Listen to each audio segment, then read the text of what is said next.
Okay. While we're on shooting, getting shot by your enemy, let's go ahead and another thing you need to change in your game is to make it so that your guy can be hit multiple times. So if you right click on him and go, instead of going to program, go to change settings. There's a lot of things in here you can change. You need to make sure you know this. You can make your guy faster, forward speed multiplier.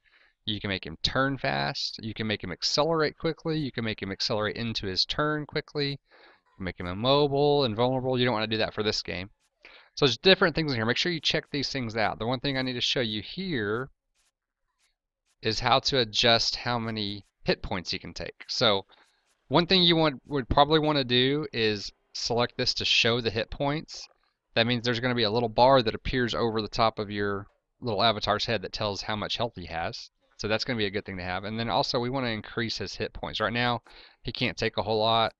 You don't want to give him too much. You'll have to kind of play around with this number and see what works. But I'm going to just say 300 right now. Another thing you can do is do the same thing for in the enemy. Go to the settings and you can change how much damage a missile does. So we'll leave it at 50 for now, and let me just play it and let's see. So now you can see there's a bar above my head. It's a pretty big bar, so I may want to end up making my avatar and enemy a little bit bigger. So it hit me, I can see it took away a little bit of my damage, right? So this is one thing you definitely want to include in your game, is to make it so that you have a bar, a health bar, and that you can take multiple hits. I'm going to go ahead and adjust these guys real quick, because if we're going to have that bar, we don't want them to be quite that small. The idea of making them smaller still works, but let's not make them quite that small. So I'm going to increase their sizes back here just a little bit. Okay, that's more doable. So obviously I'd have to have bigger terrain now for Kodu to be able to hide.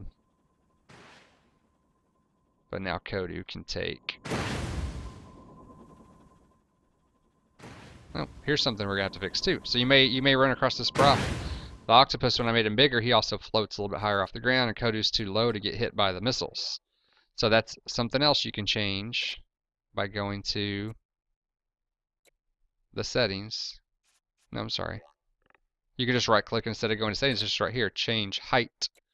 And I can bring that octopus down a little bit lower to the ground. So now when I play, let's see if he's low enough now to be able to hit Kodu with a missile.